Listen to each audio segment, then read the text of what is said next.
औज़ुबिल्लाहिमिनश्शैतानिर्रजीम बिस्मिल्लाहिर्रहमानिर्रहीम। अस्सलामु अलैकुम बच्चों, कैसे हैं आप सब? उम्मीद है सब खैरियत से होंगे। बच्चों, सबसे पहले हम इल्म इज़ाफ़े की दुआ पढ़ेंगे। इल्म इज़ाफ़े की दुआ क्या है? रब्बे ज़िदनी इल्मा, ऐ मेरे रब मेरे इल्म में इज़ाफ़ा अता फरमा।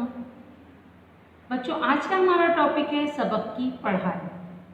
तो चलिए पहले हम सबक की पढ़ाई करते हैं।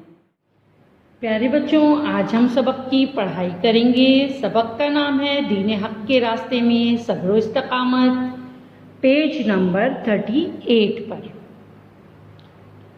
प्यारे बच्चों, जैसे कि आप जानते हैं कि अहले मक्का को जब नबी करीम सल्लल्लाहु अलैहि वसल्लम ने दीन की तरफ बुलाना शुरू किया तो उनकी दुश्मनी बढ़ती चली गई और इस्लाम की रोशनी फैलती चली गई।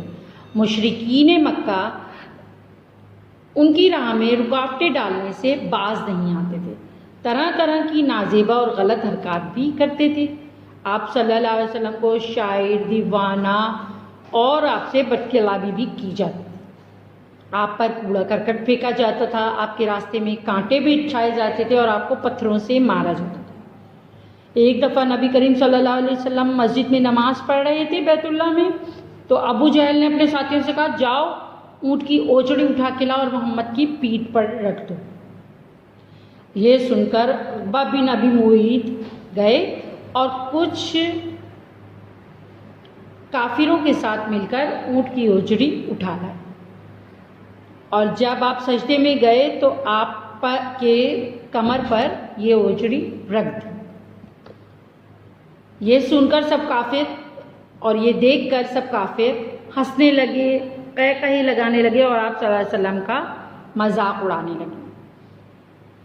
यहाँ तक कि हज़रत फातिमा और दूसरे मुसलमान आए और आपकी कमर से वो ओचड़ी हटाई।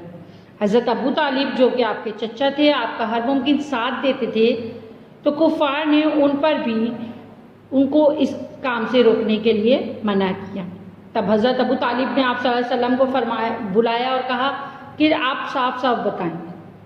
नबी करीम सल्लल्लाहु अलैहि वसल्लम ने फरमाया कि अगर मेरे एक हाथ पर सूरज और दूसरे हाथ पर चांद भी ला के रख दें तो भी मैं अपना काम नहीं रोकूंगा, यहाँ तक कि अल्लाह इस दीन को गालिब कर देगा और मुझे इस राह में मौत आ जाएगी।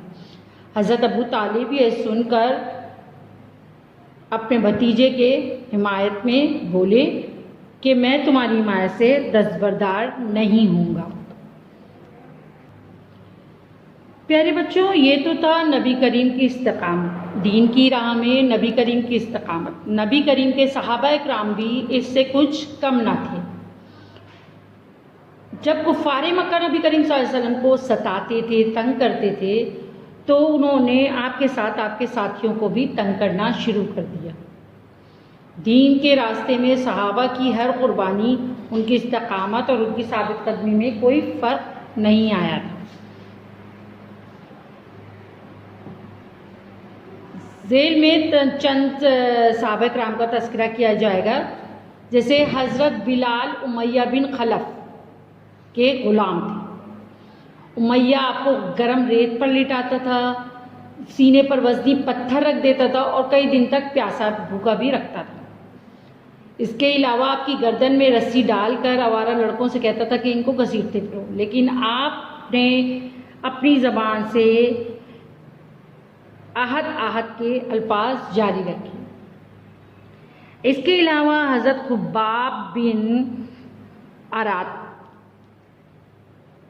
को भी दहकते कोयलों पर लिटाया जाता था और गर्म लोहे की सलाख से आपको दागा जाता था। हज़रत यासिर और उनकी बीवी हज़रत सुमैया को अबू जहल तपती हुई रेत पर लिटाता था धूप में और उनको सजाएं देता था।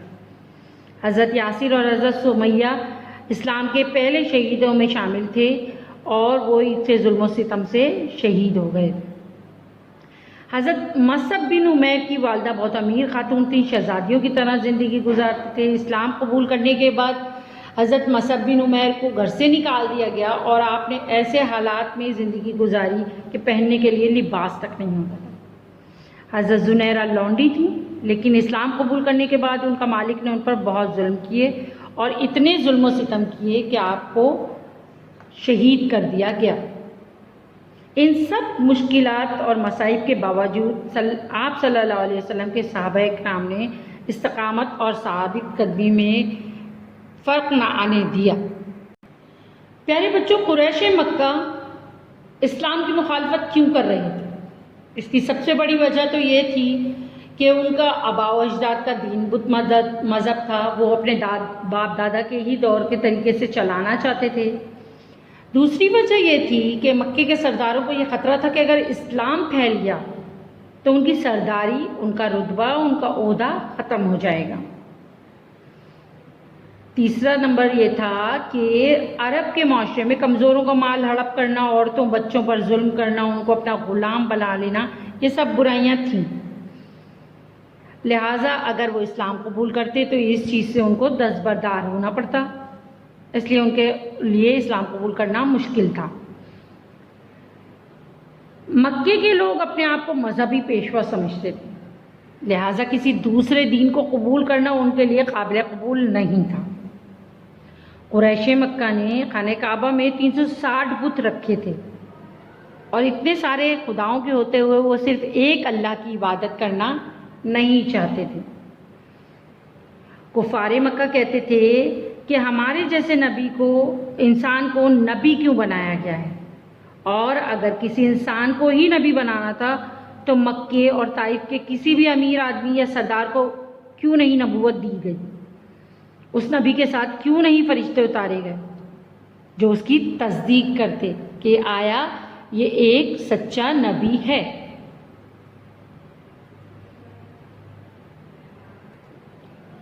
प्यारे बच्चों, दीन हक के रास्ते में नबी करीम सल्लल्लाहु अलैहि वसल्लम और उनके सहाबा का सब्र व इस्तिकामत मिसाली है, जिन्होंने एक अल्लाह पर यकीन रखते हुए अपने आप को मुश्किलों और मसाइब में डाला और उस पर सब्र भी किया और पूरे जोश व खरोश से नबी करीम सल्लल्लाहु अलैहि वसल्लम के साथ इस्लाम की रोशनी फैलाने में मददगार साबित हुए।